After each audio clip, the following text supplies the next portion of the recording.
at the Robinson Auto Group Studios downtown Wheeling in the heart of the Ohio Valley. Do some Friday funnies here in a minute or two. I always try and give you a little laughter on Friday to get you to the weekend. I got to tell you, this week has really just gotten to me. And it's making me physically ill. It's making me unbelievably grumpy. I had a church event last night. It was a really nice, very fancy dinner with cut flowers on the table and just really tremendously good food. And we had a couple of really trained classical musicians come and playing for the Let the Music Live, a capital campaign that we're doing at my church. And I was just grumpy the whole time. And my wife even said, "Stop being so grumpy." I mean, I couldn't enjoy it. And you know what it is? I am, hello, start me. Stop. Somebody's talking in my background here. It's me. I'm talking in the background there. Get rid of that. Jeez. Things aren't going well again today. And it's just making me even angrier.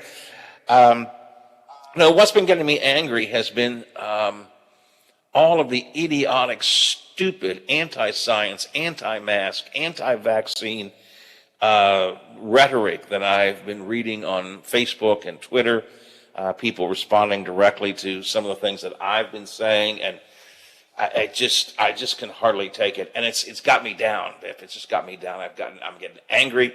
I'm getting frustrated. It's permeating my whole body. Having said all that, we need to talk about some of this COVID stuff, so I'm going to do that here for a minute or two. Then we're going to have the Friday funnies. And then, of course, I'm going to take Mac Warner in, and we're going to talk about Afghanistan, which just get my blood pressure up again. But at any rate, some COVID news for you here at 8:13 in the morning on the Watchdog Morning Show. If you have taken a look at the latest color-coded COVID map in West Virginia, and keep in mind it has no bearing. They put it out, but it doesn't mandate anything. Unlike the maps last year that if certain colors meant certain schools had to do certain things, it's just there for our information. The DHHR in West Virginia puts out the map. 52 of 55 counties are either red or orange. 26 are red, and a total of 52 are red or orange. There are no green counties left on the map. And this is the COVID map put out by the DHHR. If you look at the actual Harvard global map, I remember that the West Virginia map was based on the Harvard's map using the Harvard standards they first set up. On the Harvard global COVID map in West Virginia, I believe everybody is red. Everybody is red on the Harvard map. But on the county map right now, we've got 26 counties, more than twice the previous map, in the red on the ones posted yesterday. They include here locally, as they have been, Marshall County in the red, Wetzel, and now Tyler County also in the red. 26 counties are in the orange. That includes Ohio County and Hancock County. Brooke County is gold, I think. Looking here, I think Brooke is still gold. And 0 counties. Nobody is green. Nobody is green. So those are the numbers to deal with on the county map. Earlier this week, there was a Ohio County School Board meeting where they decided to suggest that masks be worn in the school, but that they did not make it a mandate, not requirement. I think that was a terrible mistake. I posted my rant about that. That may have been where I started to get so grumpy and angry this week, because I just think they're leaving the children exposed. We saw in the newspaper stories yesterday that back to school kids were anywhere from 20% to maybe as high as 60% masked, depending on school and what principal you talk to. But certainly there was nowhere close to universal masking. So let the parents make the decision. They're not masking their kids up, and it needs to be done. Down in Texas, there was a father who went to a school board to show his support for mask mandates.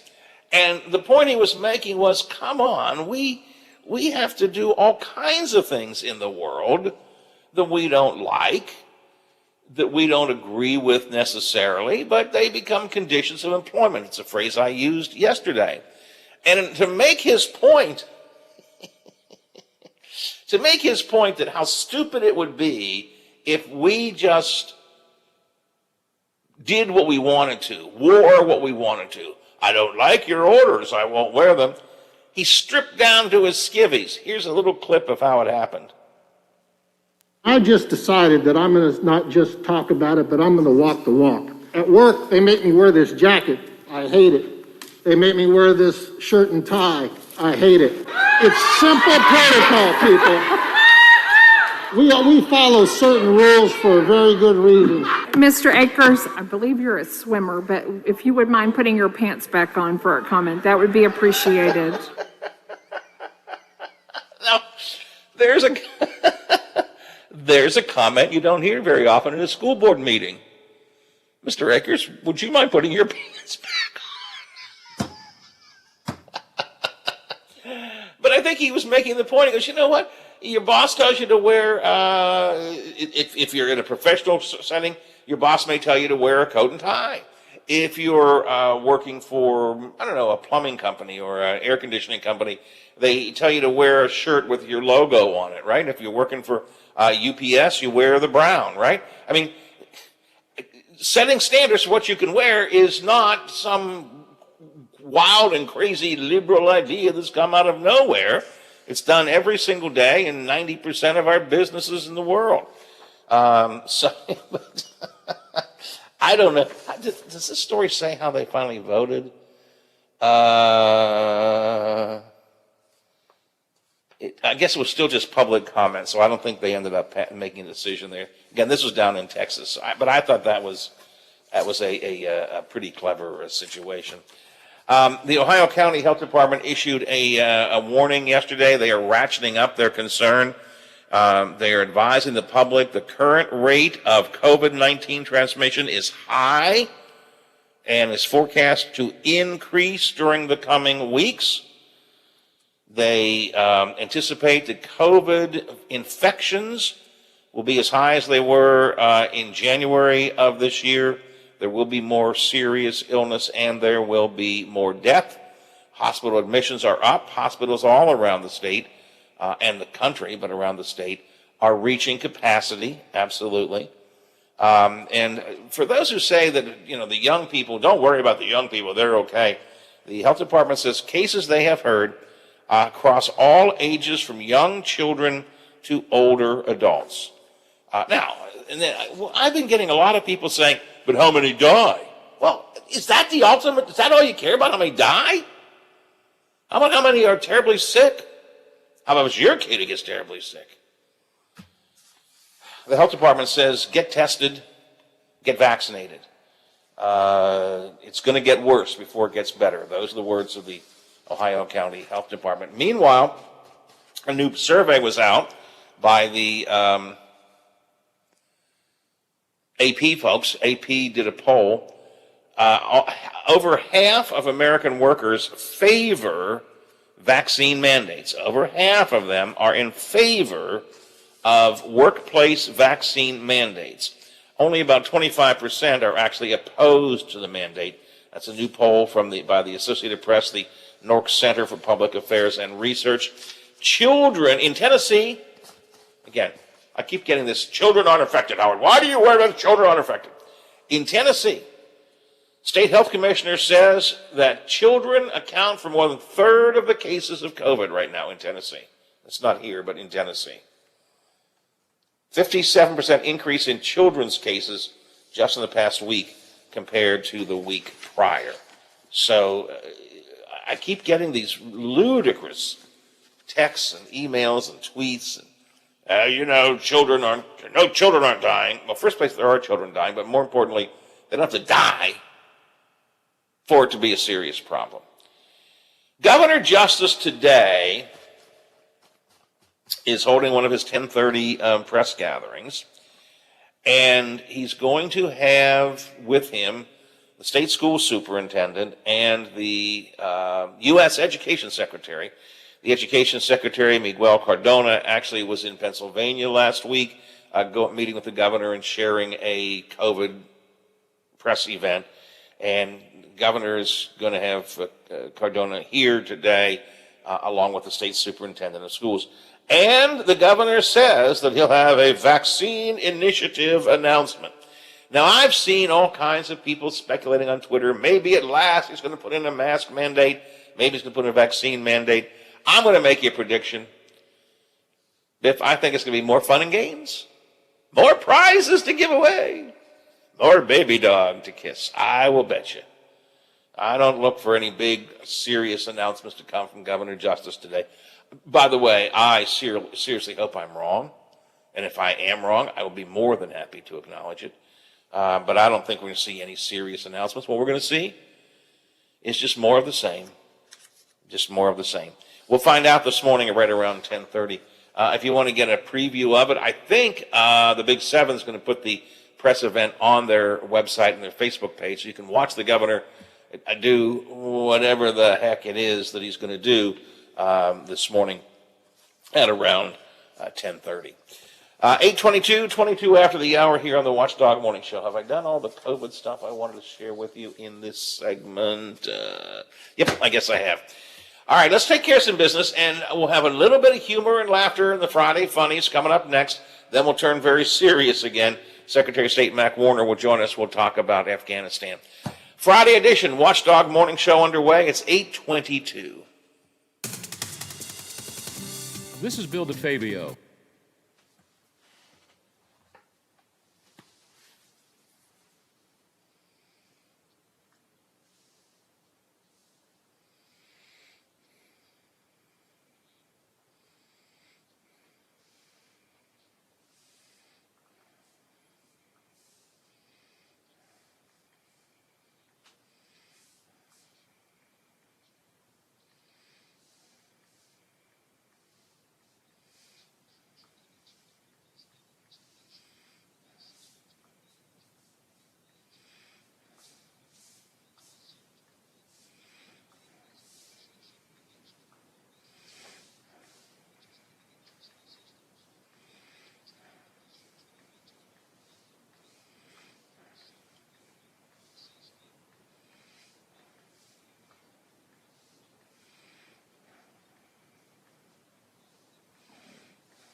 Or 242-2900 or visit us at gelnerlaw.com. We'd like to help.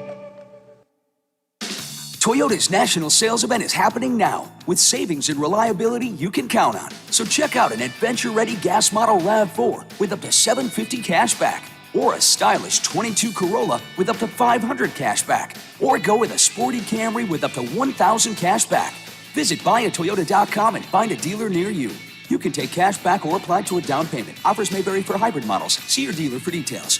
Offers end September 7th. Toyota, let's go places.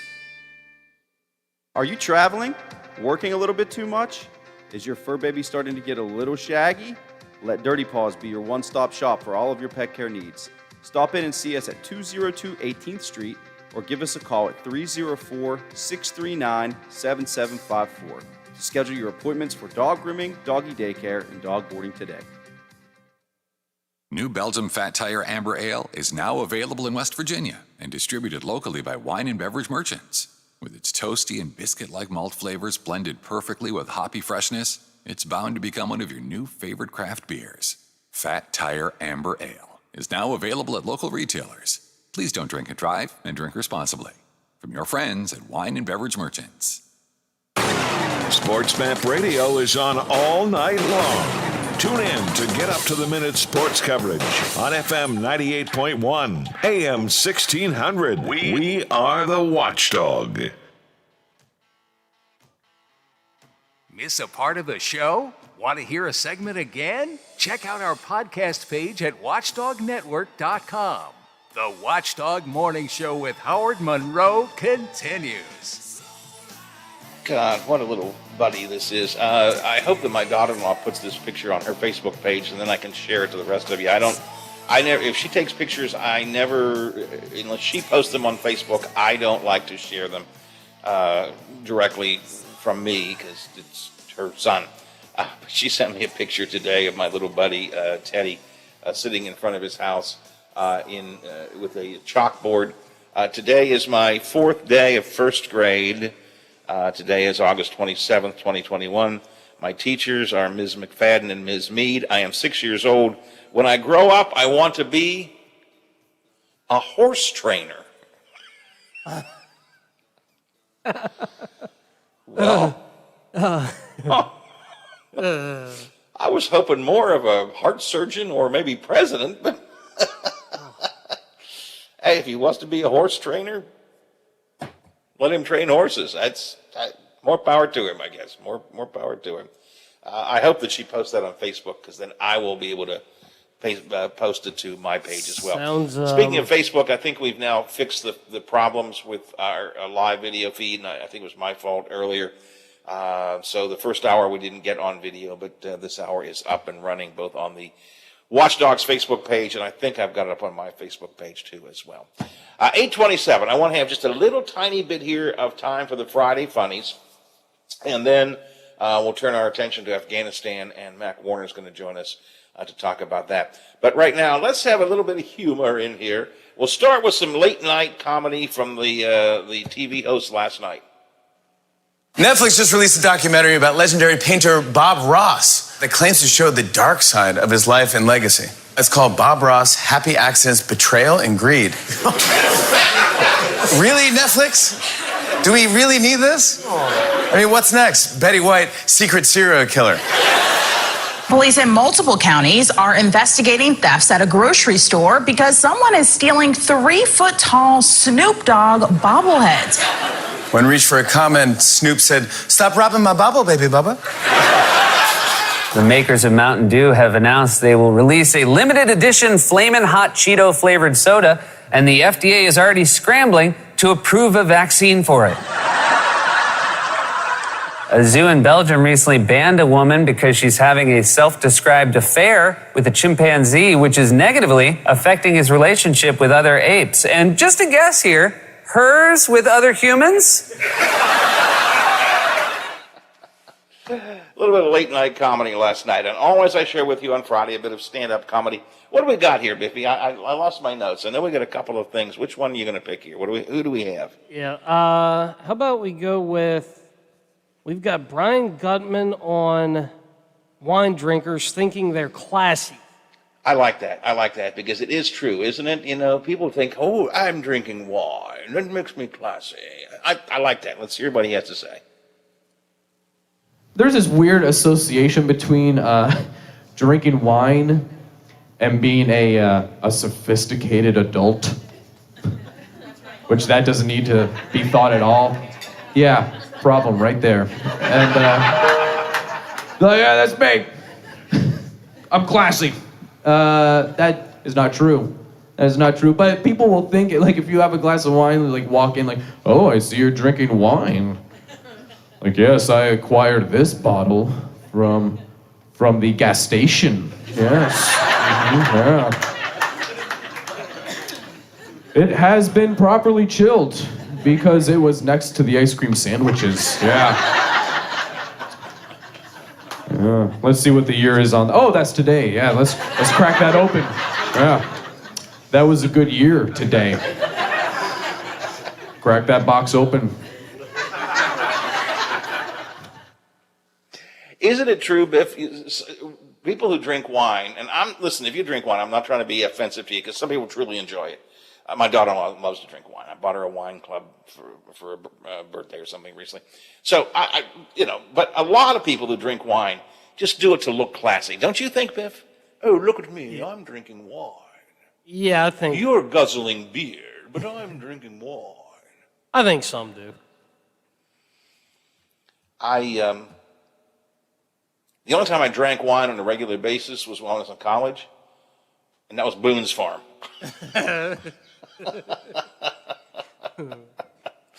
Boone's Farm was always good in college. I don't know why. It's, not that I was old enough to actually buy it, but I did have a roommate who looked older. So. And I think I've told this story before. And I always like to, on weekends in my dorm room, Biff, make a little breakfast. We weren't supposed to have hot plates and stuff, but I had a little pan there and stuff. And I like to make scrambled eggs. I got up one morning on a Saturday, a little bit, how do I want to say this? Hungover. And, you make scrambled eggs, you mix up the eggs and, put in milk, maybe a little bit of water, but I like them with milk. And I didn't have any milk. And there's no water in the room. You have to go down to the restroom on the floors of the towers. It's not in your rooms. What the heck? So I made my scrambled eggs at Boone Farm. Oh. Well, I learned a couple things. One of them is if you make your scrambled eggs with Boone's Farm wine, they will be sickly purple looking scrambled eggs. But since I've never claimed to be classy, you don't find me drinking wine. I think I'll drink some wine. I don't do that. I think I'll just, when I'm drinking, I will have, just give me a beer. Give me a Bud Light. I'm fine. I'm okay. I don't even have to be, I don't need it. Well, what kind of new IPA do you have? No, just give me some wine, Just, that's all. Just give me, not wine, but just give me a Bud Light and life is good. All right, it's 8:33, 27 till the hour on the Watchdog Morning Show. Online auction underway right now for Jim Frio and Frio Stack Auction Associates. The bidding closes on Monday, so you want to check this out over the weekend if you want to make a bid. It is a 1950 DeSoto Custom that's going to be auctioned off. A lot of mid-century furniture, a lot of collectibles, including Bill Mugie political items. I just think that's great. I would love to have some Bill Mugie political items. Just Ohio Valley history, if you will. Bill was a former mayor of the city of Wheeling, a nice guy. I covered him a lot when I was working as covering city council. The auction is underway right now. It's an online auction only, so you want to get more info, go to auctionzip.com, and look up the 1950 DeSoto Custom Auction, and you can get all the information you need and even see some pictures and so on. And then if you want to bid, you can register right there online and place your bids. The bidding closes on Monday morning. So again, more details at auctionzip.com. It's an auction by Jim Frio and Shane Stack. Check it out. We'll talk to Secretary of State Mac Warner about Afghanistan. That's coming up next on the Watchdog Morning Show. But first, some Ohio Valley headlines from the Big Seven, and we'll check some sports for you as well. The WTRF Channel 7 News Update is brought to you by Thomas Auto Centers, Mall Road, St. Clairsville. Get the best deal at Thomas Auto Centers. Now it's time for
Biff, I slightly changed my mind. Let's, before we get to Mac, let's run the status report.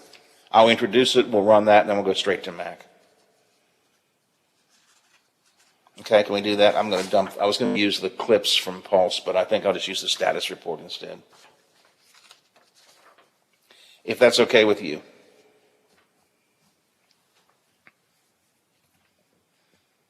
Oh, I thought there was a new one up there. I thought I saw one. Maybe I'm wrong.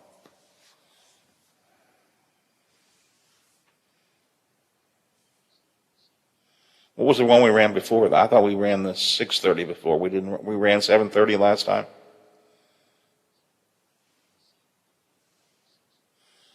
Okay, you're right. Well, then we can run 7:30. That should be okay.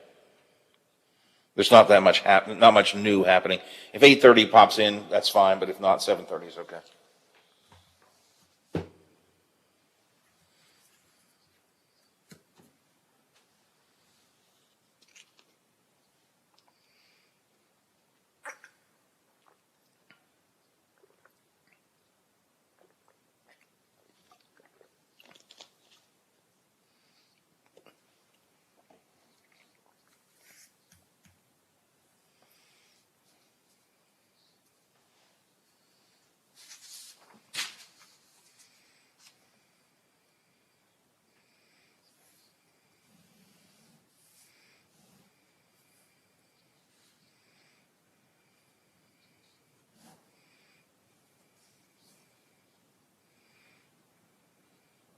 Thank you. Oh, they've won 5. They've lost 2. The victories came in 05 against Syracuse. You might remember that game. 15-7 was the final score. Rich Rodriguez was the coach. And Eric Wick's interception was really the offense for West Virginia. The only touchdown scored by the Mountaineers. Some field goals took care of the rest of the damage. 1999 opener, West Virginia loses to East Carolina, 30-23. The 96 season opener at Pitt, Amos Zaraway's first game, and he lived up to all of his preseason hype. West Virginia won that game 34-0. And of course, 1982, WVU goes to Norman, Oklahoma, beats the Sooners 41-27. 1981, WVU beat Virginia 32-18. What will happen in this opener against the Maryland Terrapins? We'll talk more about that next week. That is today's Mountaineer Report, brought to us by Kroger, the official grocer of WVU Athletics. I'm Tony Caridi on the Mountaineer Sports Network from Learfield. Keep up with the ever-changing world of sports all night long. Sports Map Radio is on the Watchdog, FM 98.1, AM 1600. Live and local for the Ohio Valley, the Watchdog Morning Show with Howard Monroe continues. 69 degrees and foggy at the Wheeling, Ohio County Airport. 70 degrees foggy here at my home studios in the Elm Grove section of Wheeling. 70 degrees at the Robinson Auto Group Studios downtown Wheeling in the heart of the Ohio Valley. Just about 8:40, 20 till the hour. Disastrous day in Afghanistan yesterday. 13 U.S. troops, at least 60 Afghans were killed in a terrorist attack on the airport in Kabul. Another 18 or so Americans were injured.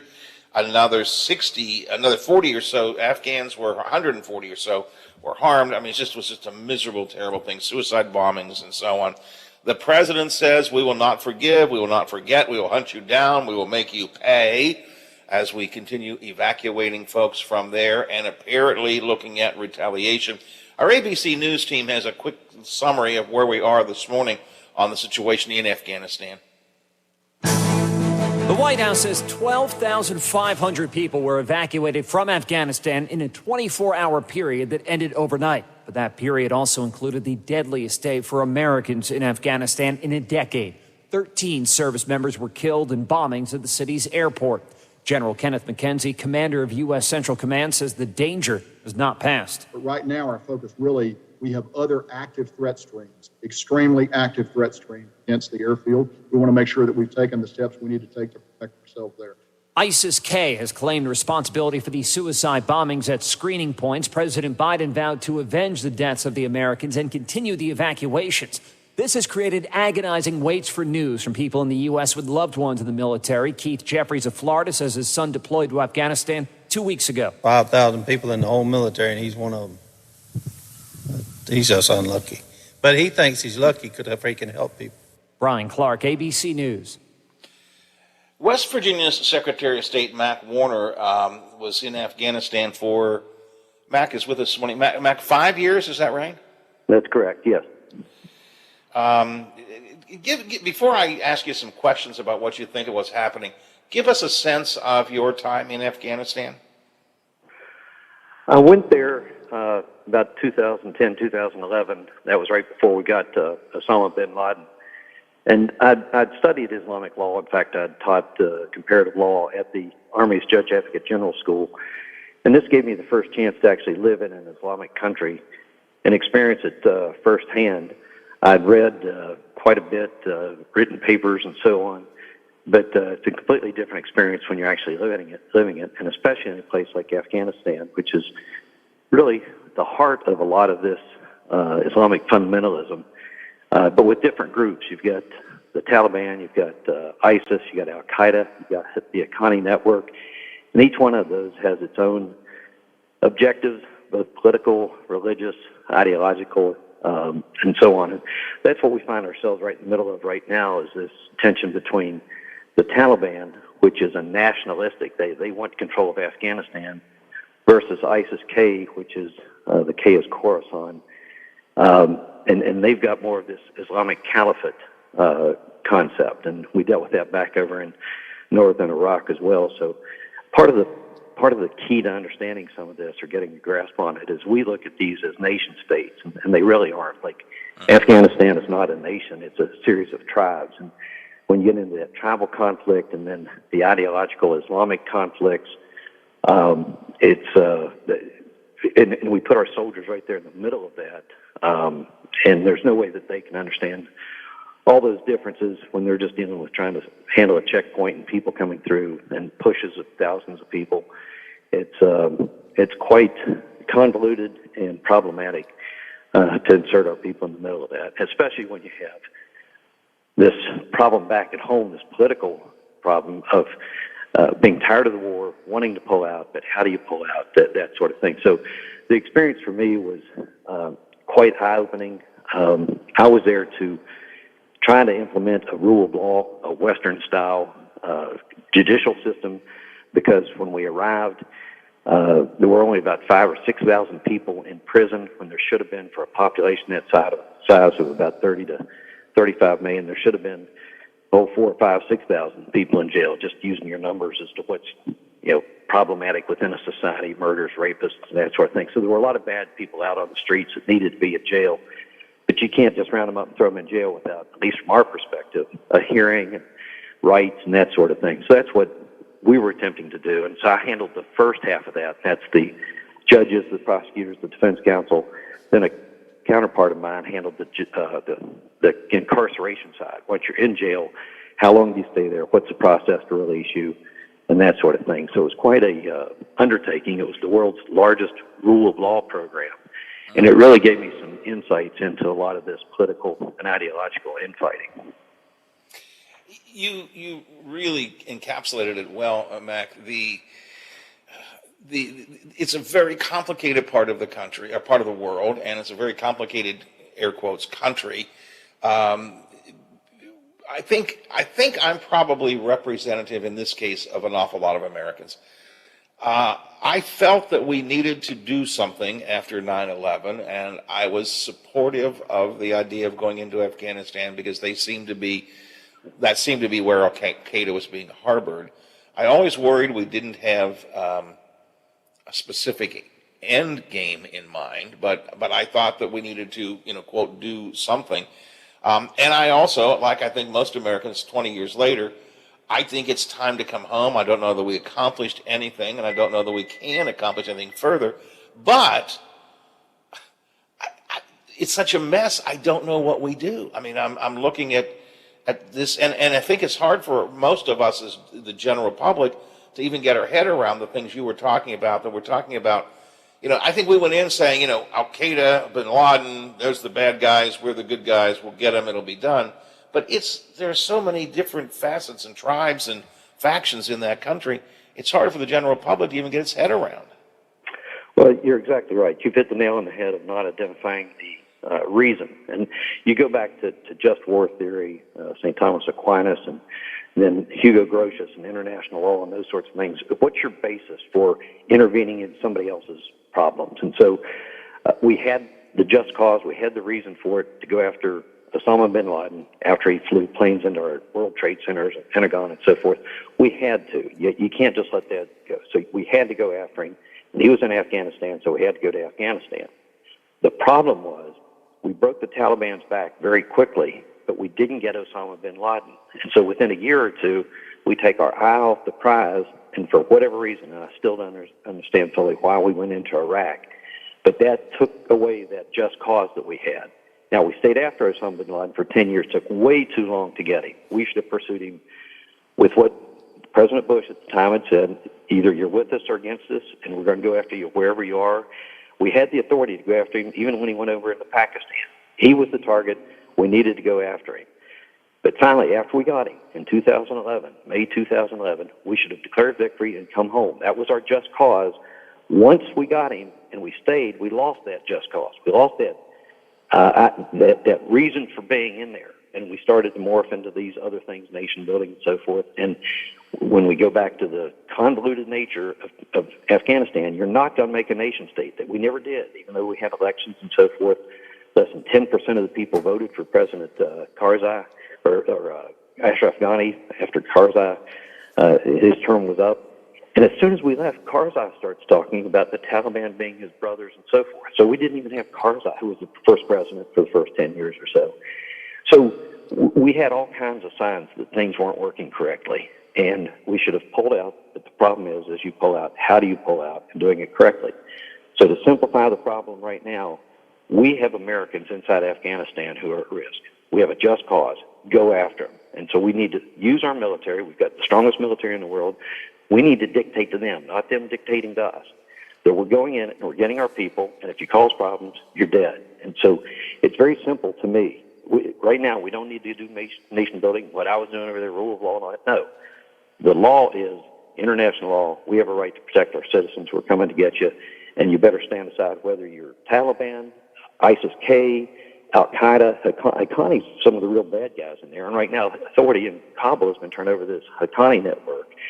And they understand one thing, and that's brute force. And they see weakness in America, and they are exploiting it. They're embarrassing us and humiliating us on the national scene. It's going to cause ripple effects all across the globe. So we have to go back and assert our authority. We have a military for a reason. Let's use it to get our people out, and then we can deal with whatever diplomatic issues flow from that. But right now, we need to get Americans out of harm's way. So our mission at the moment should be simply to rescue or to evacuate, or whatever phrase you want to use, the Americans that are still left behind. What about our Afghani partners who are over there? Okay.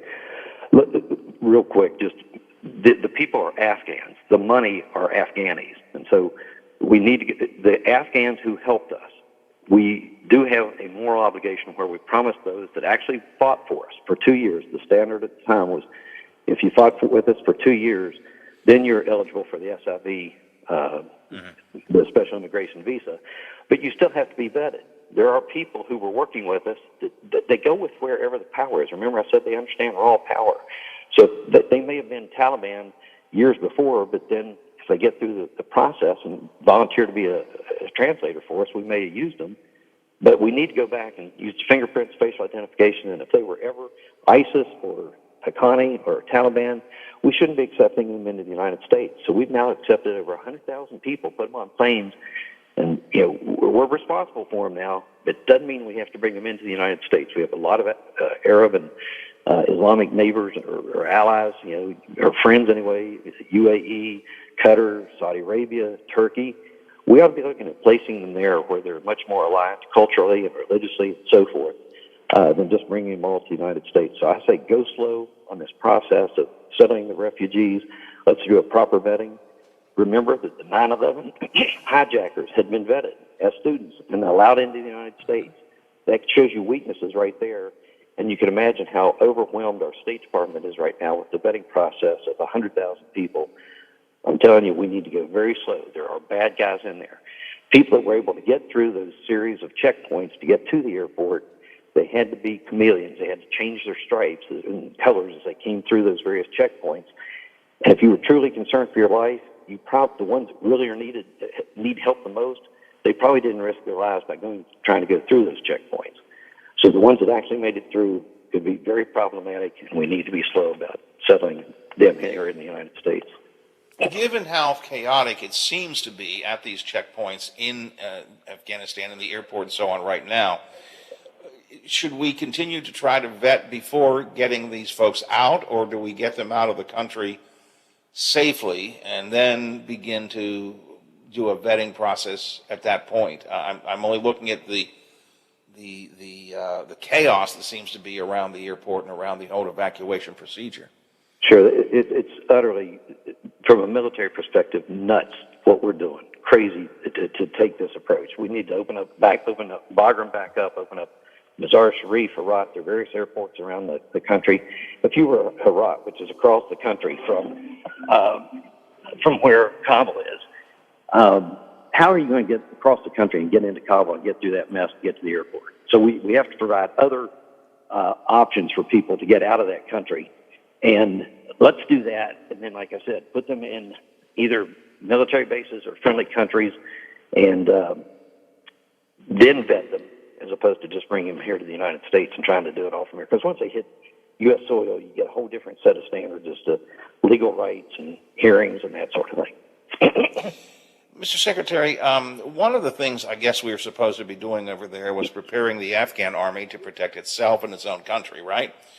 And yet it seems as if the Afghanistan military, when the Taliban began to roll through, when we decided to leave, the Afghanistan military just kind of, I don't know if they fell apart, they ran. It didn't seem like we trained them very well to stand up for themselves. Am I reading that wrong? Well, you're back into a Western mindset of thinking that the military represents a country, and it doesn't. Remember, we said there isn't a country of Afghanistan. The word Afghanistan means the land of the Pashtuns. That the prefix or whatever, Afghan, is synonymous with Pashtun. Well, Pashtun is the largest ethnic tribe in Afghanistan, but it's not the majority. It's about 42%. The others are Tajik, Uzbek, Hazara, and so on. And so that's why you can never pull them together. They've never been allied. They've always been fighting for thousands of years. And so to think that there's a national army is incorrect. You have a component that's Pashtun, a component that's Hazara, a component that's Tajik. In fact, as you set up this national government, you had a president who was Pashtun, a vice president who's Tajik, a vice president who's Uzbek, and so forth. And the idea is that they would rotate the authority and so forth over time. And each of the ministries had a different, if the Ministry of Defense had an Uzbek commander, then the Ministry of Interior would have a Tajik and that sort of thing. So you never had a unified government. You had these factions always fighting within the government. And then the people, like I said, less than 10% of the people voted for Ashraf Ghani. So the people were never behind the government. So how do you expect the army to be behind the government? All this wasn't a surrender of the military. This was a handover. The Pashtuns, who are the largest number, took those weapons and turned it over to their Taliban brother. The Taliban are the same ethnicity as the Pashtuns. They're the same religion. The Taliban is the tool by which the Pashtuns are going to maintain control, dominance over the rest of the tribes in Afghanistan. And so that's what you've got right now is this a Taliban, which is Pashtun controlled. It's wanting to keep Afghanistan as a country so they can get the World Bank dollars and aid and so forth. They want to be recognized as a country, but you have the ISIS Khorasan and these other terrorist groups that don't want a country of Afghanistan. They want an Islamic caliphate that goes across borders. They don't recognize these borders as national borders. And that's where the conflict comes. That's why the bombing yesterday was by ISIS-K, which is against the Taliban. They're fighting inside, both ethnic and religiously. And then we haven't even gotten into the major Islamic problems, and that's between Shia and Sunni. So that's a whole other layer of complexity that needs to be added to the equation to start to understand it. Mr. Secretary, let me try and encapsulate it into a single question. Was our involvement in Afghanistan a failure? No, we managed an unsolvable problem for 20 years. So go back to Israel and Palestine, or Israel and the Palestinians. You're never going to solve that. There are religious and other differences that you will never solve. All you can do is manage it. So I was in Israel not long ago. I was talking to the Minister of Defense, and he said, when you look at Israel, you see a border on the north of Lebanon, to the east Jordan, to the south Egypt. He said, I don't see it that way. I see Hezbollah, I see Hamas, I see ISIS. He sees these groups just like I was describing in Afghanistan. He says, so we can't solve the problems with all these people. All we can do is manage it, and we manage it through strength, through a military superiority, and that's what keeps them at bay.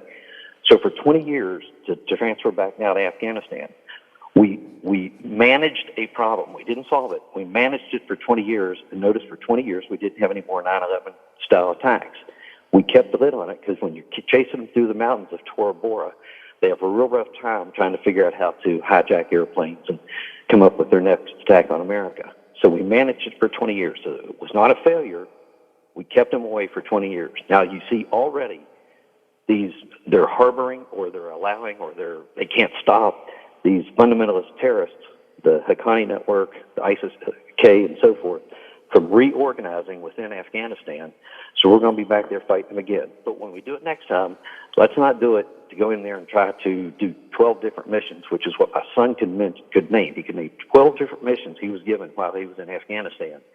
No, we need to go in with one mission, and that is to cut the head off the snake. Whoever's causing us problems, go in there, hit them strong, hit them fast, and then get out. That's my solution for the next time around. I need a short answer. Can we do that? Yeah, sure. We have fantastic. I've got several relatives who are in the special forces and Rangers, and I know their capability, and they're fully capable. They just need to be given the mission. The problem right now is will. And right now, our commander-in-chief doesn't have the will to continue to manage this problem. He's trying to pull out, and it's not going well. Well, again, real short because we've got less limit left. Don't you think the American people have lost the will to be there as well? They've lost the will to be there to nation build. They haven't lost the will to cut the head off the snake. If we have another Osama bin Laden, or these guys that killed 13 people yesterday, we need to go in there and take them out. Needs to be done. So when the president said yesterday, we will not forgive, we will not forget, we will hunt you down and make you pay, to me, that has echoes of George W. Bush 20 years ago. But to you, you think that that's implying we're going to cut off the head of the snake, or we should cut off the head of the snake? We should. The words need to be backed up with action. And right now, we are not showing action right now. We need to show action and then get out. Mr. Secretary, I appreciate your service. I appreciate your time with us this morning. I am out of time. We'll talk again soon. Thank you very much, Mac. Sure. Appreciate it. Absolutely. Bye. 9 o'clock, Watchdog Morning Show, Friday Roundtable. McCabe and I coming up next hour after ABC covers the world right now. The Watchdog is FM 98.1, AM 1600 WKKX Wheeling, FM 97.7, AM 1370 WVLY Moundsville. The ABC News is brought to you by Thomas Auto Centers, Mall Road, St. Clairsville. Get the best deal at Thomas Auto Centers. ABC News.